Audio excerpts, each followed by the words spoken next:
Guys, we need to talk about Manchester City. We need to talk about Manchester City. We need to talk about Pep Guardiola. If you guys are new to the channel, welcome. If you guys are returning members, welcome back. We're trying to hit 1,000 subscribers by the end of the year. So don't dull. Don't mess up. Don't mess about. Subscribe. Hit the like button. Let me know your comments down in the comment section down below. Let's get right into it. I wasn't going to make a video on this. All right. I wasn't going to make a video on this. Another weekend passed by of the Premier League, and it was a great weekend of football. Right? Barcelona won. Good vibes. Camp Nou was filled up. This isn't about Barcelona. And I watched Arsenal play against Everton, and they went out 2-0. And they went out, they did the business. They did what you'd expect from probably now expected champions. And the way the game ended was so beautiful to see. Now, people can talk about all they want. Arsenal don't play good football. Arsenal aren't exciting. Arsenal don't do X. Arsenal don't do Y. Arsenal don't cater, food at their events. Whatever you want to criticize them for. Because it seems now we're just cherry picking what we want to criticize Arsenal for. I've said it on records many times. Arsenal don't move me as a team. I don't get up out of my seat to watch Arsenal. I'm not, I don't make time on my schedule to watch Arsenal, but these guys are the best team in the league. And by far. By far. And for a long time, people had made the gimmick, Manchester City are chasing them. Sharks, this team, they always do this. They chase, they're inevitable. That's no longer the case. But I think this weekend, when I watched Manchester City drop points to West Ham, it didn't just feel like the end of the title race, because for me, the title race has been over since about February or January, in my opinion. But for me, it felt like the end of Pep Guardiola. Now, I'm not going to be the person who comes on this channel or comes on the internet and says that Pep Guardiola is finished. That's not what I'm saying. But I think it is now the end of Pep Guardiola as the leading figure in world football. We've seen for many years, Manchester City, Pep Guardiola has led football. Whatever teams across Europe are doing, you can pinpoint it back to Pep Guardiola. Of course, Pep Guardiola has immense influence in the game, whether it be Enzo Maresca, Mikel Arteta, Cesc Fabregas to an extent, Xabi Alonso to an extent. His fingerprints are all over this sport. That is how influential of a manager he is. You can't take anything away from what Pep Guardiola has achieved in his career. But for me, these last few seasons of not just Manchester City, but Pep Guardiola have felt like a manager who is really struggling to find his way in modern day football. You look at the game against West Ham, once again, another impossible team to break down in this league, and an array of teams that we continue to see week after week. Teams have become so much more adept at, administering this low block of doom, right? This low block of doom, not even just in England, across Europe. And they're becoming much harder to beat, which is why teams like Arsenal have to resort to the tactics that they do, because these teams are impossible to break down. But the thing with Manchester City is, I feel as though when Pep Guardiola first came into the league, right, he adopted, and a lot of people said it when he first came, you cannot play this style of football, the Bayern Munich style, the Barcelona style. You cannot play this in the Premier League. We will Rory Delap you. We will Stoke City you, That's what they said. But the way he came into the league, the way he adopted his style of play, because this idea that Pep Guardiola plays the same way he played when he was at Barcelona, it's not true. The Pep Guardiola we saw at Barcelona is different from the Pep Guardiola we saw at Bayern Munich, is different from the Pep Guardiola we saw at Man City. And iterations of this Man City have been different throughout his stints at this club. But I think people took it by surprise what we saw from Pep Guardiola. And they couldn't stop it. And you see that in football all the time. Whenever somebody comes in with a new idea, a new philosophy, nobody can play against it. Because it's new. It's novel. You can't figure it out. It's the same thing we saw with Hansi Flick's team with Barcelona last season. Nobody could play against it. People were struggling to figure out that team. But eventually people will catch on. And eventually football will evolve just as everything else in life does. Things will evolve. And now people have figured you out. Teams have realized, there's no point in us trying to beat Pep Guardiola playing Pep Guardiola football. He will beat us. And you saw Mikel Arteta try that the first 2 times, and Pep Guardiola beat him. Because you're not better than Pep Guardiola at playing out of the back. You're not better than Pep Guardiola at administering a press. You are not better than Pep Guardiola at playing one-touch, two-touch football.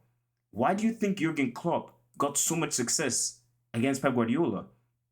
Yes, he only won one league title. Yes, he only won one Champions League. But Jurgen Klopp is probably he's probably the reason Pep Guardiola still wakes up in sweats.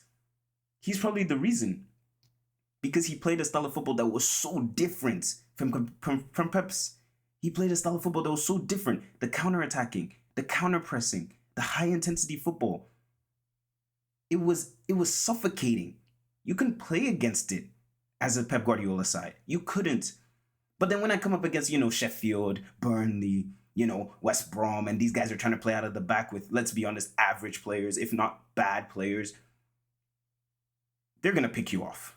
Huddersfield, I could remember all those games. Watford, Wolves, they're picking these teams off. But now you fast forward to today and you're playing against these teams who are administering, as I said, low blocks of doom, physicality monsters, high pressing machines, teams who are willing to allow you to have the ball and just set up shop and hit you on the counterattack. These teams are so smart nowadays. And I think this is the first time in many years, because you've had the evolution of football. Of course, the early 90s was Italia, right? The whole idea of Italian football, defensive rigidity. Then going into the 2000s, you had, the Spanish football, the tippy-tappy football. Then going later on, you then had a bit more of the German gegenpressing football. Germany then went on to win the Champions League. Bayern Munich were dominating European football. We saw it. And then going into the 2010s, you started to see Pep Guardiola's football come back again. And now you're seeing that physical side of football coming back again. And the attacking players are really, really struggling. Every attacking player. Why do you think it's a coincidence that almost every attacking player in world football is under criticism right now? Whether it's Haaland, Yamal, Mbappe, and I'm not just saying this, they're under criticism because they're big names. Of course, that's also an aspect, but they're under criticism because it is so difficult to beat teams nowadays. It is so difficult to break down these teams nowadays, particularly in the Premier League. And Pep Guardiola himself said, and I admire him for this, he said, the teams that are leading the league right now are Bournemouth, your Newcastles, your Brightons, and Arsenal are the best at all these things. Why do you guys think Brighton are not doing as well as they were a few years ago? The style of football doesn't work anymore. These teams know how to set up a low block. They know how to stifle your style of play. And when you don't have that style of play, what do you resort to? Pep Guardiola is not a manager who can do what Mikel Arteta does. He did it against Mikel Arteta at the Emirates, and he almost snuck away with a result. But we all looked at him like, this isn't you. This isn't Pep Guardiola. So it really got me thinking. As I said, I already believed Arsenal had won the league. I had already believed that. And now it prompts the question whether this is Pep Guardiola's last season at Manchester City and what does he do from here? Because before, my whole ideology was he would leave Manchester City and maybe go on and find another job and, pick something up from there. But the way things are looking now, it doesn't look like football. It doesn't look like football has a home for Pep Guardiola. It doesn't look like football has a home for Pep Guardiola.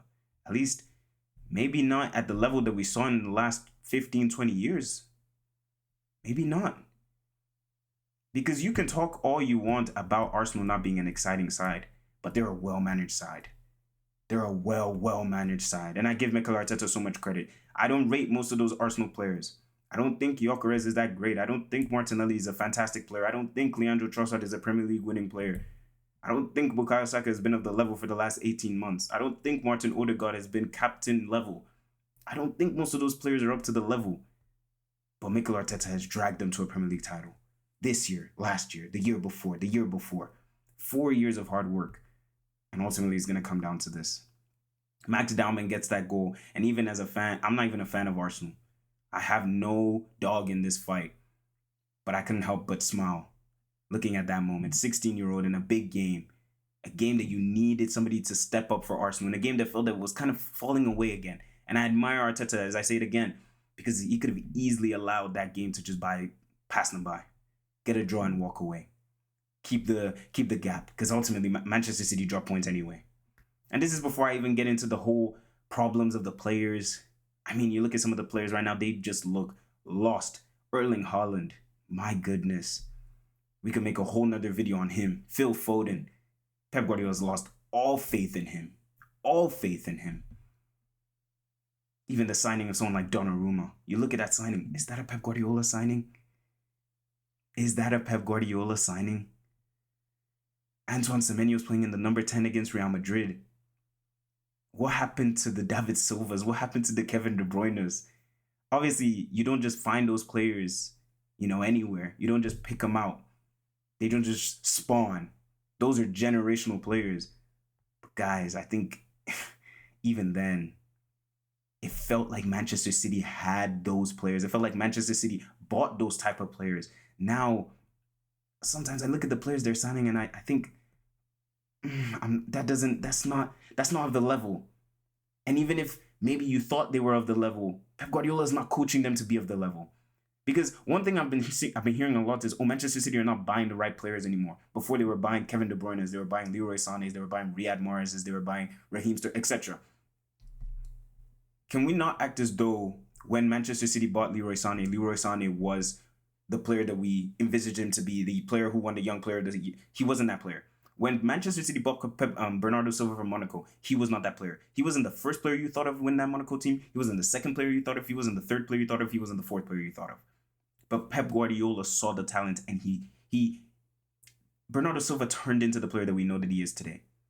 Kevin De Bruyne likewise. He was a Chelsea reject. Let's be honest with ourselves. And Pep Guardiola, I'm not going to say Pep Guardiola made him, but I felt as though Pep Guardiola had a huge part to play in those players' developments. I felt like he had a huge part to play, but you look at some of the players now. Savinho, oh my goodness. What has happened to Savinho?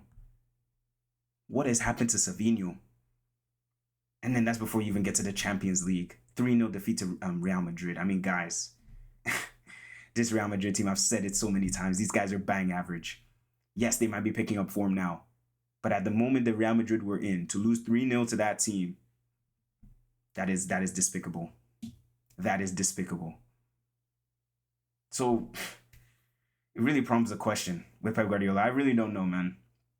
And as I said, I'm not saying Pep Guardiola is washed. I'm not saying Manchester City should sack him. No. The guy's done so much for that club. And I think Manchester City themselves are looking at the situation and wondering, where do we go after this guy? And I think there's an element of attachment between him and the club right now, where it feels, okay, yes, maybe you're not working out now, but we saw you work out before, so we're gonna stick by you. We're gonna give you a bit more money to work. We're going to buy a few more players. But guys, it just doesn't have that feeling isn't there. You look at some of his press conferences, he's just saying anything. I mean, before the West Ham game, he said, if they drop points or if they lose the game, title race is over. After the game, they asked him, well, what now? And he said, I never said that.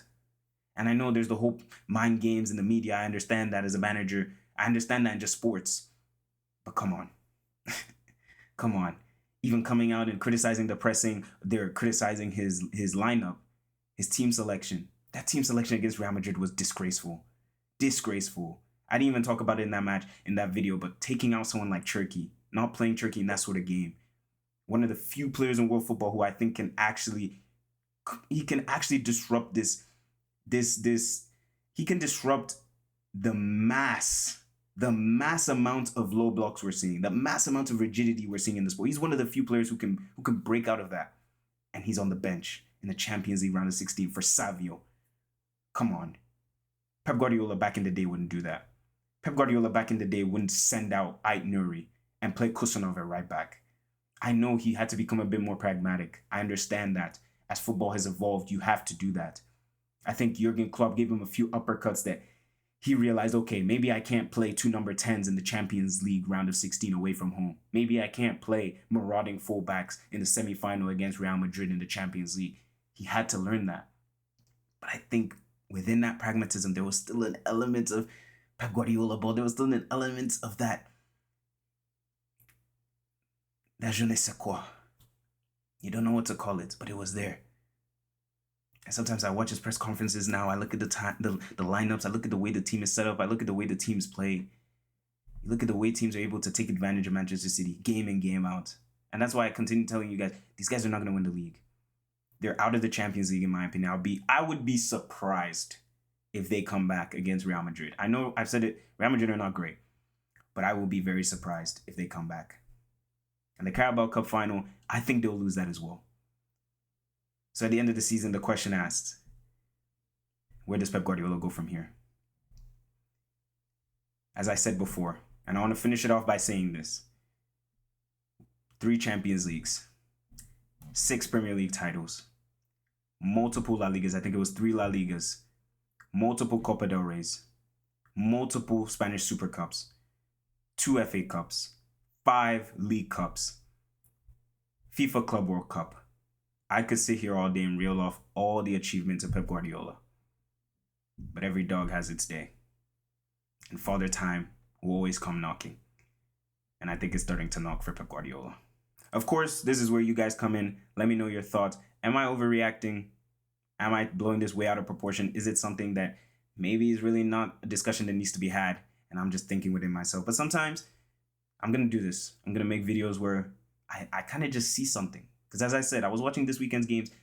I didn't take anything away from the games themselves, but I took away something concerning Pep Guardiola, and I felt I needed to make a video on it. So, as I said, if you guys, let me know what you thought about all I discussed. Let me know your thoughts if you agreed, if you disagreed. All opinions are accepted here. Like the video if you enjoyed. Road to 1,000 subscribers by the end of 2026. Can't do it without your help. If you enjoyed the video, as I said, do all those good things down below. Thank you guys so much for watching. Take care of yourselves. Oh, and last thing. Champions League tomorrow. As I'm recording this, Champions League's tomorrow. Might make a video on that. Can't guarantee that. I'm traveling on Wednesday, so it's kind of all over the place. Might not even be able to watch the Wednesday's games. But I think at the very most, don't hold me to this. Thursday, I think I should get a video out to you guys talking about the Champions League and what it means for the next round. Maybe I will postpone it till Friday, whenever the video comes out on, the draw comes out and they conclude all of that and we know who's playing who. Maybe I'll do that. But just letting you guys know. So, yeah. Thank you guys so much. Tara.